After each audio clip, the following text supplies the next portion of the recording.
My connection is, number one, that I grew up on the street a few years ago. I like to say when I'm interviewed, class of 1932, that's when I was born. So that makes me 90 years old. I knew all of the heroes, and the one that inspired me was my Uncle Claro. Army, killed in action in Belgium, and he was a staff sergeant.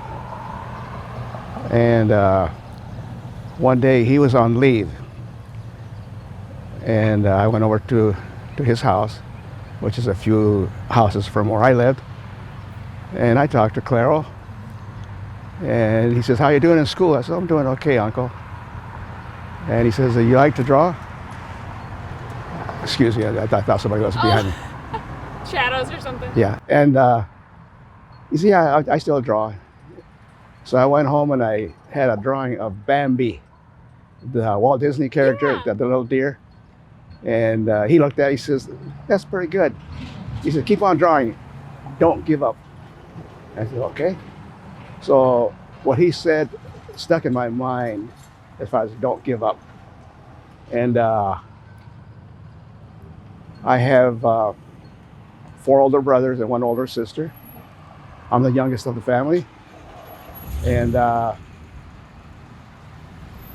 they all were in school, and it was time for me to go to school. And my mom told my dad, "I am going to keep him home 1 more year." And Dad says, "You can't do that, he's going to get behind." He said, "He will not get behind." And he said, "Yeah, but I'll be a year older than the average first grader." And once again, Mother says, "He won't get behind, you'll see." So she kept me 1 more year.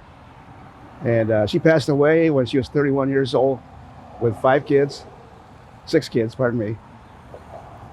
And she died of tuberculosis back in those years. She died in 1929, 31 years old. And I have a strong feeling that she knew that she was sick, and she wanted to keep me home 1 more year. Spend more time. Yeah. Yeah. So I was about 6 years old, going on 7. And her words were so true because I did not get behind. Yeah. I graduated from McKinley Junior High. I graduated from United Township in 1951. I went to St. Ambrose, graduated in 1960. I went to Western Illinois University, and I graduated in 1974 with my master's. So I did not get behind. Those are my uncle's words. He said, "Don't give up." So anyway, Anheuser-Busch out of St. Louis had a documentary film. Yeah. And they came in, they interviewed friends and family of the 8 heroes. And they showed this film on the military. And then they mentioned the 8 heroes from Hero Street. Yeah. And I thought in my mind, that's beautiful, but we need something to remember our veterans. So that night I went home after viewing the documentary film. I thought, what can I do? What can I do to honor our heroes, and a special tribute to the 8 from Hero Street? And I started thinking, a monument. I said, a monument. He said, "What shape shall I make the monument?" And I thought. I went to St. Ambrose. I had a professor who was a genius, a true genius. And he told us once, he says, "Study the masters. Swipe the good ideas, throw the bad ideas in the trash can." I said, "Okay, study the masters." You know, Michelangelo's and Renoir, all the masters. Yeah. And I thought, okay, what shape shall I make the monument? And I says, triangle. That is the shape of the pyramids in Egypt. I mean, who are the masters? They were good. True. So I said, okay, triangle. So the base is a triangle with the corners kind of chopped off. So that's what it is today. I went to breakfast with a friend of mine from St. Ambrose, whose name is Paul Herrera. And he and I sat and we went to a little restaurant over here down the street. And I told him, Paul, I have an idea. He said, what do you have an idea, Sonny? I said, of a monument. He said, a monument for what?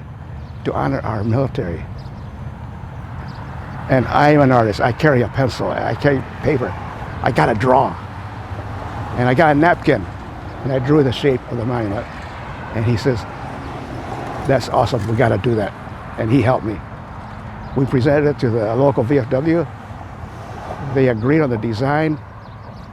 That night we got a committee together. Here's the president, here's the vice president, here's the secretary, here's the treasurer, and we got started. And we went to Mexico to look at a sculptor, and made some trips into Mexico to see how it was progressing. It cost about $250,000 to make that monument. Yeah.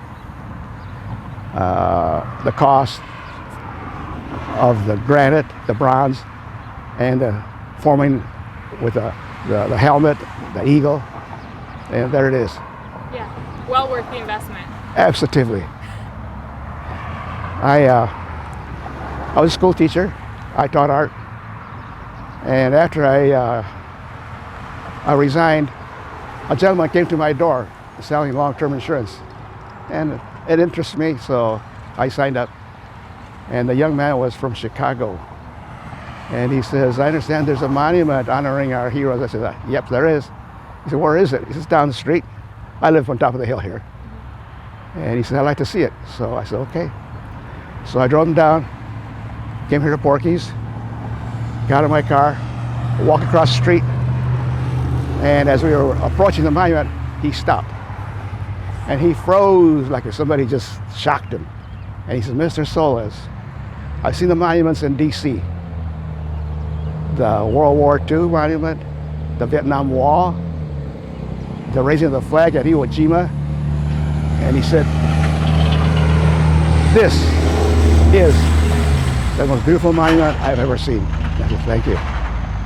And people have commented on the beauty of the monument, and each part has a purpose. As I said before, the helmet, showing that a soldier wore a helmet. He shot the M1 Grand Rifle, and he fought for our flag. And then the American Bald Eagle up on top. It's for our veterans, nothing else. Our veterans who gave their lives, gave their all for our country, for our freedoms, for your freedom.